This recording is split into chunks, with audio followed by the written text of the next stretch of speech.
का तराजू। जादुई कालीन धीरे से चट्टानों के समूह के सामने उतरा। कालीन पर चमकता हुआ आखिरी तारा एक बड़ी चट्टान में एक पतली दरार की ओर इशारा कर रहा था।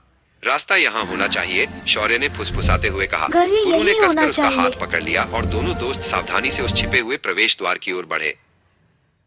पत्थर का दरवाजा खामोशी से अंदर की ओर खुल गया और उनके सामने एक विशाल हॉल नजर आया। हवा ठंडी और शांत थी। ऊंचे खंभे जिन पर चित्रलिपि खुदी हुई थी अंधेरे में खोए हुए लग रहे थे। हॉल के बीचों बीच रोशनी की एक किरण में एक शानदार सोने का तराजू चमक रहा था। तराजू के पीछे से एक लंबा प्रभावशाली व्यक्ति बाहर निकला। उसका शरीर एक आदमी का था और सिर एक सियार का। मैं अनुबिस हूं, दिलों को तौलने वाला, उसकी आवाज हॉल में गूंजी। आगे बढ़ने के लिए तुम्हें साबित करना होगा कि तुम्हारे दिल शुद्ध और सच्चे हैं। अनुबिस ने एक चमकता हुआ सफेद पंख तराजू के एक पलड़े पर रख दिया। ये मात का पंख है, सच्चाई और संतुलन का प्रतीक, उन्होंने समझाया। तुम्हारी पसंद को इसके सामने तौला जाएगा।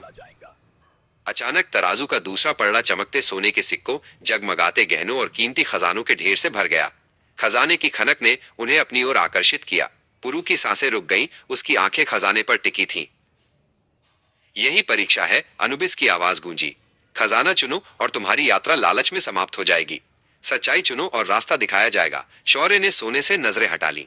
वो जानता था कि असली खजाना वो नहीं होता जिसे आप पकड़ सकते हैं। शौर्य की नजरें हॉल में घूमी और एक कोने में पानी के एक छोटे साफ कुंड पर पड़ी जहां एक अकेला सुंदर कमल का फूल खिल रहा था। उसे संतुलन और सद्भाव की बातें याद आ गईं।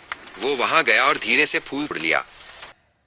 सोने के ढेर को नजरअंदाज करते हुए शौर्य वापस तराजू के पास गया और ध्यान से कमल के फूल को पंख के सामने वाले खाली पलड़े पर रख दिया। एक पल के लिए कुछ नहीं हुआ।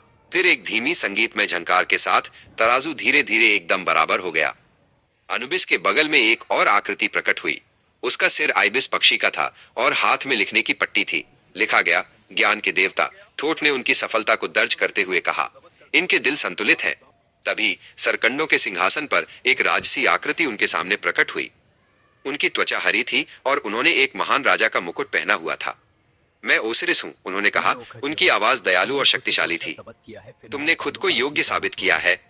फिरौन सुरील का असली खजाना सोना नहीं बल्कि ज्ञान है। वो वहां है जहां नदी आसमान से मिलती है। उनके नक्शे पर एक नया प्रतीक, सूरज की ओर जाती एक नाव चमकने लगी।